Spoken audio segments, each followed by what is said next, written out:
Terima kasih kepada saudara tuan-tuan dan puan-puan yang berhormat sekalian.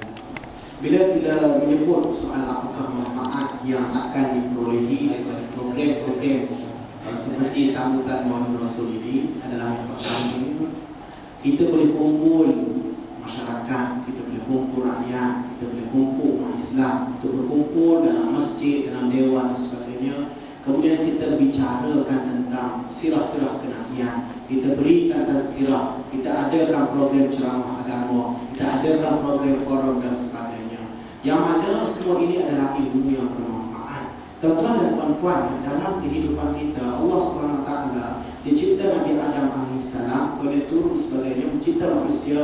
Allah telah anugerahkan satu kepada kita, iaitu Allah anugerahkan agama Islam. Yang mana dalam ajaran Islam, kalau kita tengok rukun Islam yang pertama mengucap dua kalimah syahadat, iaitu itulah sebagai garis perantaraan atau membezakan di antara Muslim atau tidak Muslim.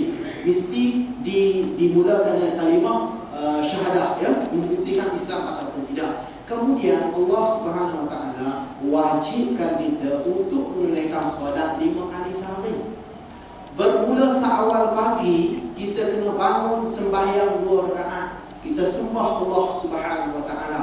Kemudian menjelang tengah hari, kita berhenti sekejap. Kalau kita duduk di kebun, kita sedang bekerja, kita buat apa sebagai pun, kita kena berhenti waktu tengah hari, kita solat zuhur 4 rakaat. Selepas solat zuhur, kita sambung kerja sikit lagi. Kita buat urusan yang tak selesai sikit lagi. Menjelang dekat-dekat masuk dah, nak habis dah waktu tengah hari, kita wajib pula solat asar 4 rakaat. Bila solat asar, itulah penanda bahawa hari semakin nak gelap. Menjelang petang sekarang, maksudnya waktu maghrib. Waktu maghrib, kalau kita ikut fahaman kita, kita kena sedar bahawa kalau masih ada duduk main kat luar anak-anak kita, kalau kita masih bekerja duduk kat mana-mana, balik dah masuk rumah, ini dah waktu maghrib, waktu daripada cerah nak masuk waktu gelap. Waktu maghrib adalah lebih kurang dalam 1 jam di situ, kita akan sambut pula dengan sembahyang isyak. Lepas sembahyang isyak, kita makan malam, kemudian kita tidur balik. Kalau macam Nabi Zainal sebut tadi, kita bangun sepanjang malam, buat ibadat sikit lagi, kemudian kita terus sambung dengan sembahyang subuh. Begitu, itu adalah rutin harian kita yang kita perlu buat. Kalau itu percaya kita buat, bermakna kita telah memikul tanggungjawab agama dengan baik. Begitu juga dengan peristiwa-peristiwa di dalam Islam. Bulan Islam ada 12 tempat. Ini bulan Rabiul Awal, bulan kelahiran Rasulullah, bulan kelahiran Nabi Muhammad SAW, yang mana setahun sekali. Bulan Rabiul Awal setahun sekali, bermakna selepas habis Rabiul Awal, Rabiul Akhir dan sebagainya, bulan-bulan yang lain pula. Maknanya setiap bulan itu akan berlaku satu peristiwa yang berhubung kait dengan agama Islam. Maka kita sebagai umat Islam yang bertanggungjawab perlu gerakkan sesuatu program untuk kita ketahui sejarah Islam. Sebab malu kita mengaku umat Islam tapi kita tidak tahu sejarah yang berlaku dalam bulan-bulan Islam. Selepas bulan Rabiul Awal ada pula bulan Isra Mi'raj. Kalau bulan Rejab berlakunya peristiwa Isra Mi'raj. Bila masuk lepas bulan Rejab, bulan bulan Ramadan, bulan kita berpuasa. Sebelum bulan Ramadan, bulan yang kita baca Yasin 3 bulan Sya'ban, bulan Nisfu Sya'ban dan sebagainya. Kemudian masuk bulan-bulan haji dan sebagainya. Ini adalah peristiwa-peristiwa besar yang berlaku di dalam Islam. Peristiwa-peristiwa yang sebagai umat Islam kita kena tahu. Kita nak tahu macam mana? Cara kita nak tahu macam mana? Cara dan kaedah kita nak tahu adalah dengan cara kita adakan program-program ilmu, kita adakan program-program tazkirah, kita adakan program-program ceramah, kita kumpul orang, kita ada dana, kita ada pendapatan, kita kongsi dengan masyarakat, barulah ilmu akan berkembang. Sebab itu Allah kata, Inna Allah ashtara minal mu'minina anfusahum wa amwalahum bi anna lahumul jannah. Allah akan memberi orang mukmin itu dengan syurga dan harta benda mereka. Sebagaimana dijelaskan dalam Al-Quran dan juga dalam kitab Taurat, iaitu orang yang macam mana? Orang yang at-taibun, orang yang bertaubat. Kalau dia buat salah, buat silap dan sebagainya, cepat-cepatlah kita bertaubat kepada Allah Subhanahu Wa Taala. Kita ni tuan-tuan, saban hari, saban ketika, duduk dengan dosa, duduk dengan pahala. Begitu. Sama ada kita duduk dengan pahala ataupun kita duduk dengan dosa. Kalau kita buat perkara-perkara yang baik, maka kita buat pahala. Kalau kita buat perkara yang tak elok, bermakna kita buat dosa. Dalam bahasa mudah, yang baik, yang tak baik. Itu saja tingkah laku kita. Tak ada yang lebih daripada itu. Kita datang duduk dalam masjid, kita beriktikaf dalam masjid daripada pukul 11 pagi tadi dah menghampiri pukul 1. Pahala tuan-tuan. Sebab kita beriktikaf di dalam masjid. Tambah pula buat program agama. Dengan ceramah agama, malaikat berdoa kepada kita, Ya Allah, Ya Tuhan, berilah rahmat mereka-mereka ini yang dahagakan ilmu. Berilah rahmat kepada mereka-mereka ini kerana mereka yang gemarkan ilmu pengetahuan. Sebab itu Islam kata, beza di antara orang yang berilmu dengan tidak berilmu adalah satu derajat. Orang yang ada pengetahuan, dia lebih baik daripada orang yang tidak berpengetahuan. Allah sebut, hadis selalu sebut, Ittaqullah, bertakwalah kamu kepada Allah. Macam mana kita nak bertakwa kalau kita tidak ada ilmu pengetahuan?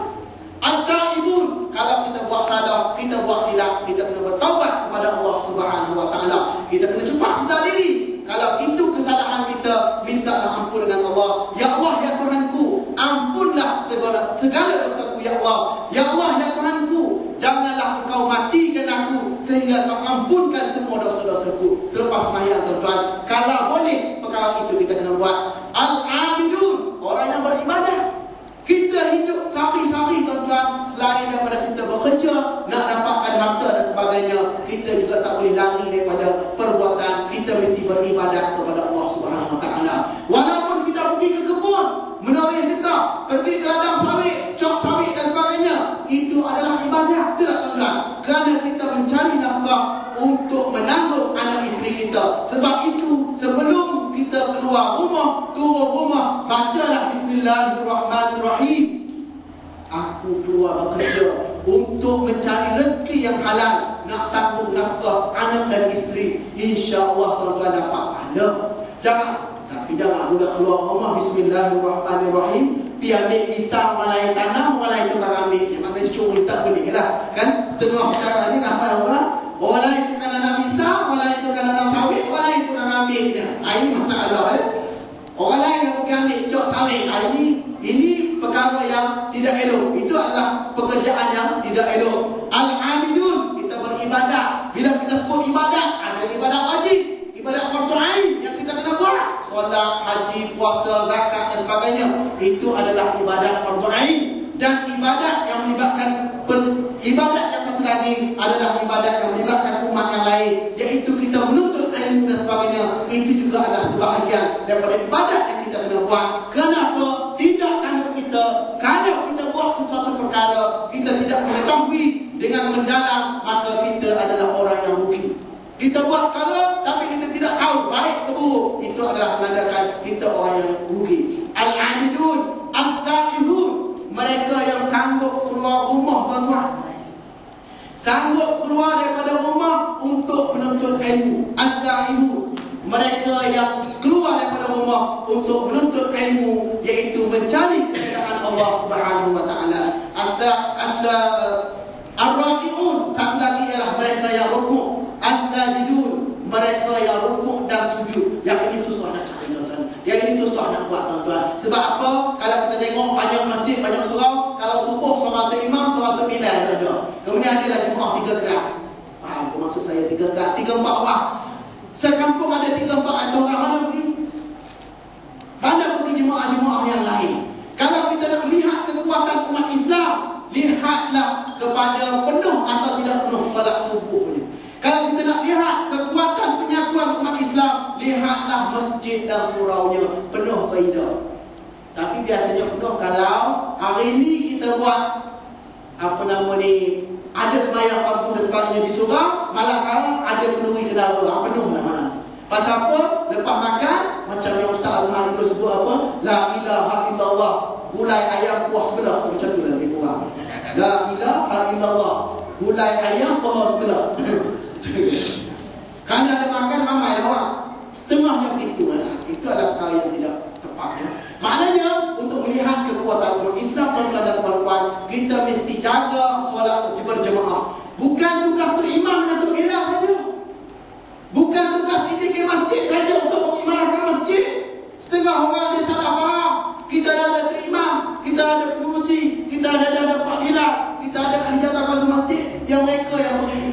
masjid. Kita tak payah. Pasal apa? Kita tak ada dalam negara IJK masjid. Bukan begitu tuan-tuan. Menjaga ataupun mengimarahkan masjid adalah tugas semua bagi umat Islam. Innama ya'muru masajidallah man amana billahi wal yawmil akhir. Adalah menjadi tanggungjawab kita untuk memakmurkan masjid-masjid Allah. Sebab itu tuan-tuan, masjid yang paling terbaik sekali adalah Masjidil Haram. Seluruh dunia manusia ataupun Islam akan berlumba-lumba nak pergi, termasuk dengan kita tuan-tuan. Kalau nak pergi Masjidil Haram, kita kena mendaftar dengan lembaga tahun haji dulu. 20 tahun, 30 tahun, yang terkini 70 tahun baru kita boleh pergi ke sana. Nak pergi kita ke Masjidil Haram. Pasal apa? Kerana itu adalah masjid yang mendapatkan Kaabah, rumah Allah Subhanahu Wa Taala. Kerana kita tahu 3 perkara yang kita buat dapat pahala percuma. Yang pertama, tengok muka mak ayah dapat pahala percuma. Adik-adik yang muda-muda nak pesan, tengoklah muka mak, tengoklah muka ayah kita, dapat pahala percuma.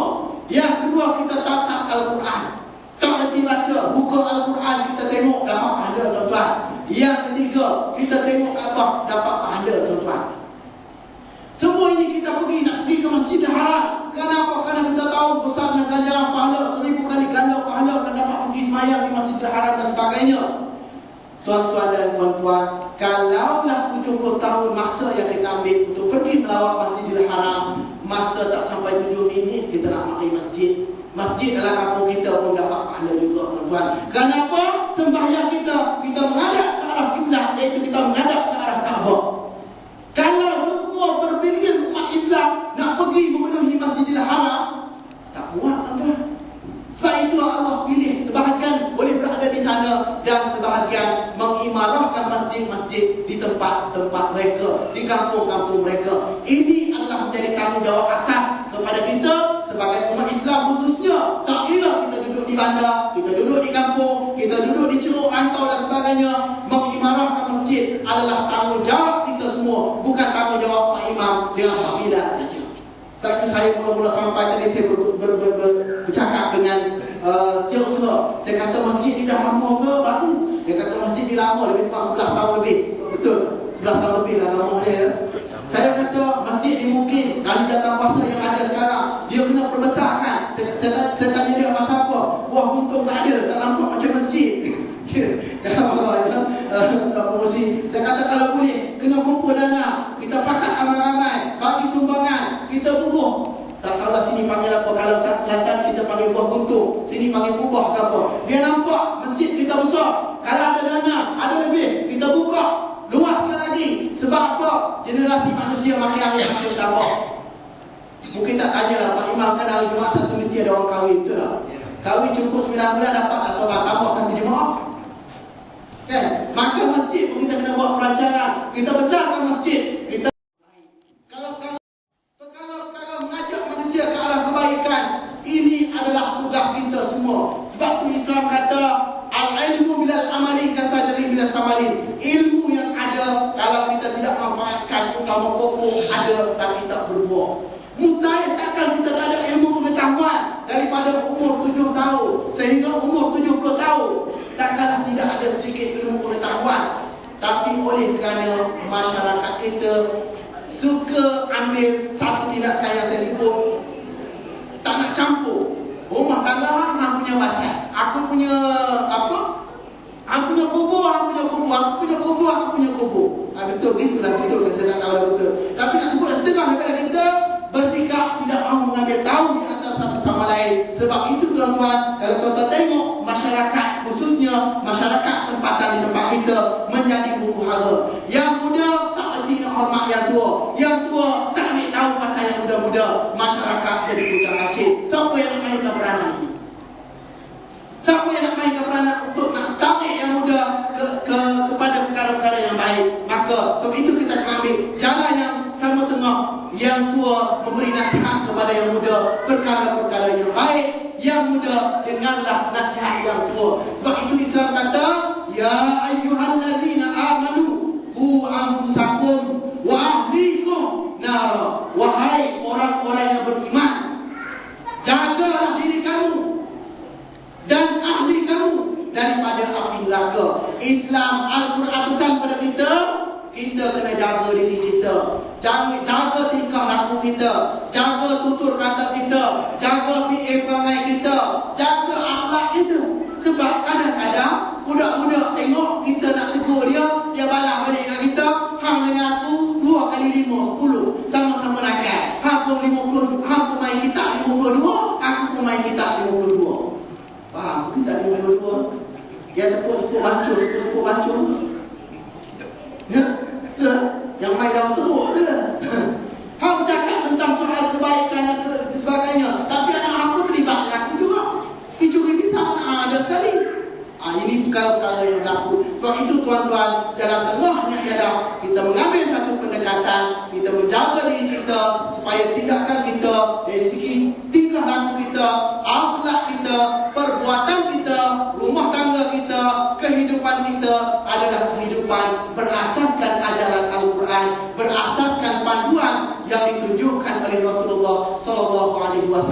Tidak ada guna kita merintih, tidak ada guna kita menyatakan kerinduan kita kepada Rasulullah, tapi kita tak ikut ajaran yang dibawa oleh Rasulullah. Tidak ada guna kita memperakukan bahawa kita orang Islam, tetapi kita tidak peka dengan masalah orang Islam yang lain.